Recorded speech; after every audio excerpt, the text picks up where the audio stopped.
Hi, I'm Anna, and today I'm going to show you how easy it is to light a fire in a stove. Bearing in mind the difference between smoke and flame is temperature. The pre-fire is very important. We want to get the temperature as high as possible, as quickly as possible.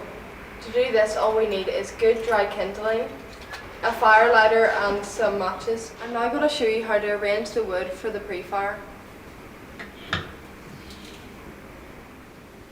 There are many different ways to arrange a fire, but this is the way I like to do it, in a crisscross fashion with the wood.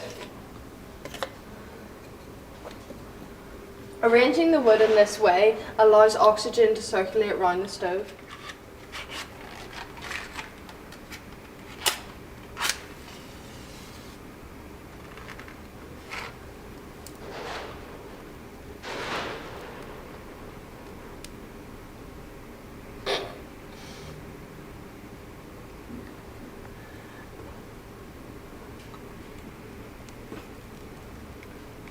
Now that the fire lighter's lit, I like to put wood on top.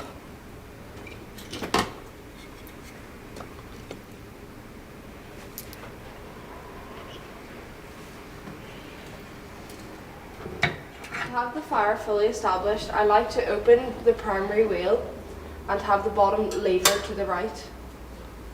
With the air controls completely open, this allows plenty of air to come into the fire chamber. Now that the pre-fire is lit, I'm going to leave it for 10 minutes until coming back. The fire's been lit for 10 minutes now and we have a lovely vibrant flame. The next stage is the first refuel. For the first refuel, we have to remember to use small pieces of wood. I always like to use at least 3 or 5 pieces of wood. If you use a large piece of wood for your first refuel, you'll smother the fire, and all the good work you put into your pre-fire will be wasted. Before putting in your wood, you should close your primary air control.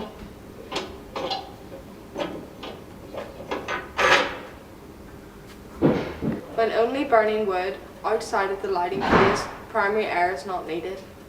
Remember to put on your heat-proof gloves.